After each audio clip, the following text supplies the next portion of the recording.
back to our 2-Minute Tuesdays with Trish and Pastor Dave. Yay! 2-minute two.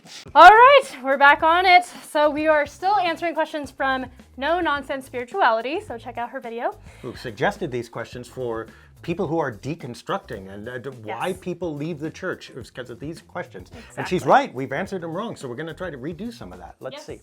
All right. Why does God want worship? Why does God want worship?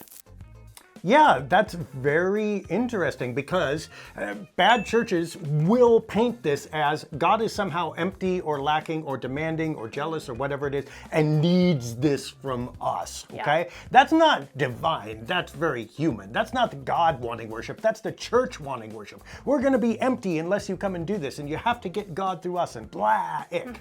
Here's the reality of it. Worship works the opposite way. Look, we can encounter God anywhere. We do. We say God is everywhere. You might be out fishing or in the forest or wherever you are, sunbathing, and you can experience God. I can experience God looking at the night sky. Eating McDonald's. Eating McDonald's, that's right. But that's just us. Someone else may find your experience of God in McDonald's icky, if they're vegetarian or something like that, right? Yeah. We're not guaranteed to experience God that way. Worship is us coming together in a way that's guaranteed to have us encounter God and God's word, no matter who we are, no matter where we are, no matter age, gender, whatever it is, right? Yep. We know that we can come here intentionally for this purpose and get this, whether or not we like the particulars. And when we encounter God communally, we encounter God coming to us and through us with God's gifts, grace, love, mercy, forgiveness, all this stuff, flowing this way, not God demanding worship go that way. The gifts of God come this way to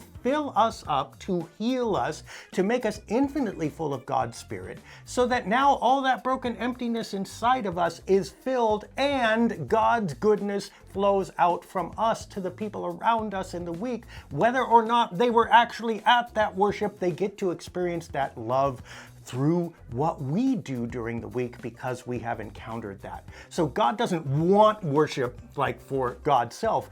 God gives through worship, and that is a wonderful and maybe even necessary part of our process because the whole rest of the world won't do that. They do the same thing these people say. They want you to come and shop at their store or believe their doctrine or whatever it is so they can get. This is the one place where we should be assured that it's just about giving. All right. Well, if you have more questions after this series, we have an email. pastor@sov-id.org. And our socials at SOV Boise. We will continue answering more of these no-nonsense spirituality questions next week. It. That's I know. A great name. This is no It's nonsense. really hard to say, though. I'm like, no-nonsense spirituality. Good to read. Yes, exactly. All right, we'll see you next week.